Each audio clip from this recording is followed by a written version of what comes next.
Bien-aimés dans le Seigneur, Shalom. Nous voici au début d'une nouvelle semaine. Nous sommes lundi 13 juillet 2020 et nous allons méditer ce matin à travers un texte qui se trouve dans Matthieu chapitre 22 versets 37 à 40. L'évangile de Jésus-Christ selon l'évangéliste Matthieu, le chapitre 22, verset 37 au verset 40.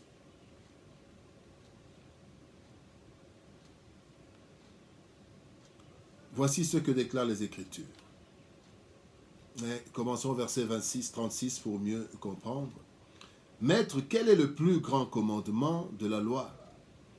Jésus lui répondit, tu aimeras le Seigneur ton Dieu de tout ton cœur, de toute ton âme et de toute ta pensée. C'est le premier et le plus grand commandement. Et voici le second qui lui est semblable. Tu aimeras ton prochain comme toi-même. De ces deux commandements dépendent toute la loi et les prophètes. Aimer Dieu et aimer son prochain, voilà le résumé, en fait, de la parole de Dieu. Un jour, les pharisiens veulent piéger Jésus et lui posent cette question. Quel est le plus grand commandement? Pourquoi un piège? Parce que, en fait, dans la loi d'Israël, il n'y avait pas un commandement supérieur à un autre.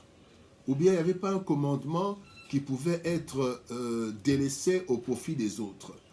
Il fallait remplir en fait tous les commandements. Il fallait obéir à tous les commandements. Voilà pourquoi Moïse pouvait dire à Israël dans Deutéronome chapitre 12, verset 32, « Vous observerez et vous mettrez en pratique toutes les choses que je vous ordonne, vous n'y ajouterez rien et vous n'en retrancherez rien. » Et Jacques, dans sa lettre, dit au chapitre 2, verset 10, Jacques 2, 10, la Bible dit, « Car quiconque observe toute la loi, mais pêche contre un seul commandement, devient coupable de tous. » Donc, il n'y avait pas un commandement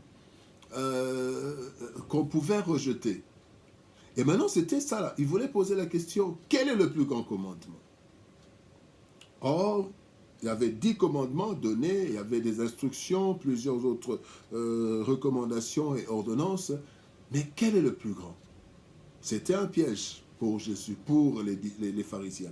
Mais Jésus qui connaissait tout et qui d'ailleurs lui-même est la parole de Dieu, il prendra 2 commandements qui sont en fait un seul commandement en 2 parties. Le plus grand, il leur donnera le plus grand commandement qui est « Tu aimeras l'Éternel ton Dieu de tout ton cœur, de toute ton âme et de toute sa force. » Ce n'est pas lui qui l'a inventé, c'est Moïse. Moïse, quand il a donné aux enfants d'Israël dans Deutéronome chapitre 5, il reprend les 10 commandements et au chapitre 6, verset 5, Moïse fait comme un résumé. Tu aimeras l'Éternel ton Dieu de tout ton cœur, de toute ton âme et de toute ta force. Et c'est ce que Jésus-Christ prend. Il prend cette parole qui vient toujours de Moïse, donc il ne pouvait pas être contredit par les pharisiens. Tu aimeras l'Éternel de tout ton cœur, de toute ton âme, de toute ta force. Et il leur donne maintenant un commandement. Il dit, le commandement qui est semblable au premier commandement, c'est tu aimeras ton prochain comme toi-même. Et là aussi, c'est toujours dans le livre de Moïse, dans Lévitique chapitre 19, verset 18. Donc, Jésus-Christ prend 2 commandements semblables. Et en fait, il nous révèle que ces 2 commandements sont le résumé où de ces 2 commandements dépendent toute la parole, dans la loi et les prophètes, et je peux même dire, dépend toute la vie du chrétien. Aimer Dieu et aimer son prochain. C'est ça le résumé de la vie du chrétien. C'est ça le résumé de tout ce que Dieu nous demande. Et si, bien aimés, nous pouvions faire ces 2 choses, le monde n'aurait plus le problème. Parce qu'en fait, tout ce qui se fait de mauvais, soit nous faisons quelque chose de mauvais par rapport à Dieu, envers Dieu, ou bien alors envers l'autre. C'est ça. soit c'est un péché contre Dieu, soit c'est un péché contre l'homme. Et donc, si nous aimons réellement Dieu et que nous aimons réellement les autres, bien aimés, le monde s'en portera beaucoup mieux. Résumé, en fait, de l'Ancien Testament, la loi et les prophètes, mais aussi résumé de la vie. En réalité, pour que l'homme respecte tous les commandements, il suffit qu'il retienne ces 2 commandements. On n'a pas besoin de savoir connaître tous les commandements. Quand on retient les 2 commandements, aimer Dieu et aimer son prochain, on a déjà, en fait, respecté tous les commandements de Dieu. Et la première chose que nous voulons voir, aimer Dieu, c'est quoi? Aimer Dieu. Pourquoi aimer Dieu et c'est quoi aimer Dieu? Aimer Dieu, c'est en fait, c'est la réponse à l'amour de Dieu. 1 Jean chapitre 4 verset 19 nous dit, pour nous, nous l'aimons parce qu'il nous a aimés le premier. C'est une réponse. Bien aimé, nous aimons Dieu en réponse de son amour. La Bible dit, qu'est-ce que l'homme pour que tu te préoccupes autant de lui? Qu'est-ce que l'homme? Dieu a créé un homme, a créé un être à son image, à sa ressemblance. Tout simplement par amour. L'homme n'existait pas, mais existait dans l'amour de Dieu, dans le cœur de Dieu, dans la pensée de Dieu. Il a dit, il n'est pas bon. Nous créons l'homme. Il dit, créons l'homme à notre image. Et quand il crée l'homme, il dit, il n'est pas bon que l'homme soit seul. Donc, il a tout fait. Et la Bible nous montre comment le jardin d'Éden a été un jardin préparé par amour pour l'homme. Il a mis les eaux, il a mis des pierres précieuses, il a tout mis. Il a placé l'homme pour que l'homme gère. Malheureusement, l'homme n'a pas bien géré. Mais Dieu a continué à l'aimer. Il a envoyé encore Jésus-Christ mourir à la croix pour nous. Qui sommes-nous pour que Dieu prenne tant d'efforts, prenne tant de se concentre dans l'homme? C'est comme ça que la Bible dit quelque part que même les anges veulent voir en fait ce mystère. Quels sont ces hommes pour lesquels Dieu n'est pas resté tranquille? Il a cherché qui ira pour nous. Il était préoccupé parce qu'il l'a aimé et il aime encore l'homme. Et en plus de cela, il va encore dire, Jésus-Christ va dire, voilà, je vais vous préparer une place. Après, je viendrai vous prendre pour que là où je suis, vous aussi vous y soyez. Dieu veut encore que l'homme soit sauvé et qu'il soit un jour dans sa présence comme le plan initial était fixé. Bien aimé, donc aimer Dieu, c'est une réponse à l'amour de Dieu. Et aimer Dieu de tout son cœur, de toute son âme, de toutes ses forces, de tout notre cœur. Cela veut dire que aimer Dieu dans l'esprit, c'est garder ce contact avec Dieu. Aimer Dieu spirituel dans l'esprit, notre esprit ne doit être en contact qu'avec l'Éternel. Aimer Dieu, c'est rejeter les occultismes, rejeter tout ça, n'aimer que Dieu qui est notre Créateur, qui est notre source.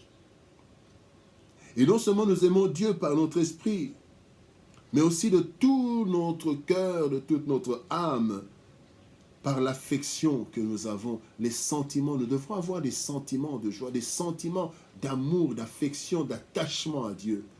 Mais aussi aimer Dieu de toutes nos forces. Nous devons utiliser notre corps, le mettre à la disposition de Dieu pour travailler. C'est aussi ça l'amour. Un père travaille par amour pour les enfants travaillent bien à l'école par amour aussi pour le père, pour les parents. Et nous devons travailler, faire nos efforts, fournir des efforts physiques aussi pour Dieu, construire, travailler pour Dieu, construire pour Dieu, faire des choses. Et quand je dis construire, travailler pour Dieu, ce n'est pas seulement l'église, non. Parce qu'en fait, le monde de Dieu, le monde, c'est le monde de Dieu. Et quand nous travaillons au développement de ce monde, au développement de cette terre, nous travaillons par amour pour Dieu. Et le deuxième commandement, et Jésus-Christ dit que ce commandement est semblable. Oui, le commandement est semblable parce que dans l'amour pour les autres, nous retrouvons l'amour pour Dieu. Aimer l'autre, c'est d'abord le produit ou le résultat de notre amour envers Dieu. La Bible dit, toujours dans 1 Jean chapitre 4, verset 20, vers la fin, il dit, comment peut-il aimer Dieu qui ne le voit pas s'il n'aime pas son frère. Donc je ne vois pas Dieu et je vais déverser mon amour de Dieu envers les hommes. Parce que ce sont aussi des créatures de Dieu. Vous savez, quand vous avez aimé, vous avez eu un ami, vous avez aimé cet ami n'est plus là, ou bien soit en voyage, ou soit décédé, vous pouvez déverser votre amour sur ses enfants, sur sa famille. Parce que lui, vous ne savez pas exprimer votre amour envers lui, mais il y a ses enfants qui sont là. Et c'est comme ça que nous, comme nous ne voyons pas Dieu, mais nous voyons les hommes créés à l'image de Dieu, à la ressemblance de Dieu, nous manifestons notre amour envers ces personnes, notre affection envers ces personnes. Donc l'amour des autres, c'est d'abord le produit, le résultat de notre amour envers Dieu, mais c'est aussi, l'amour pour les autres, c'est aussi le reflet de l'amour de Dieu envers nous, envers les hommes.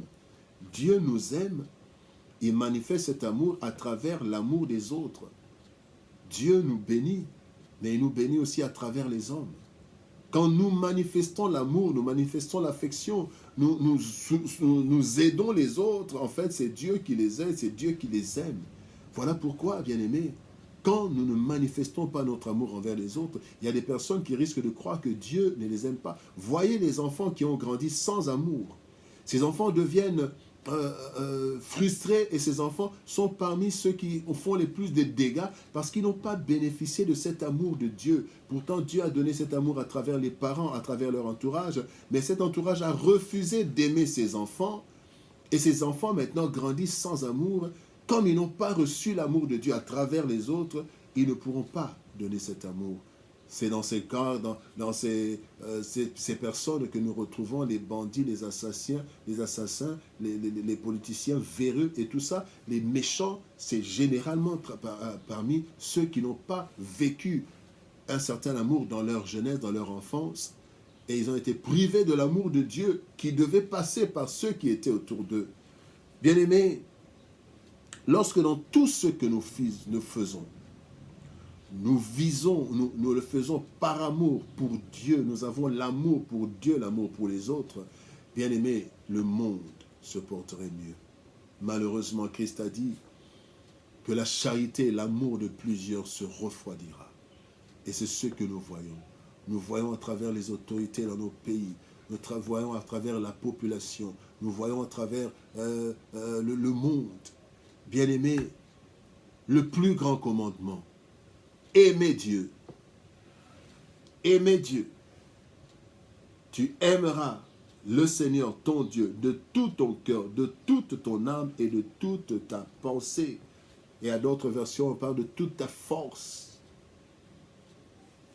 Et tu aimeras ton prochain comme toi-même, en disant, je suis créature de Dieu, le prochain est créature de Dieu, donc Dieu, je ne vois pas, je veux déverser, répondre à l'amour de Dieu à travers le prochain.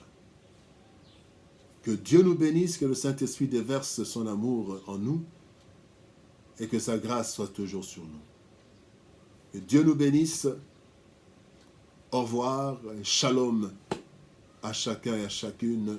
Paix dans nos foyers, paix dans nos pays, paix dans notre nation, paix dans notre monde. Au revoir.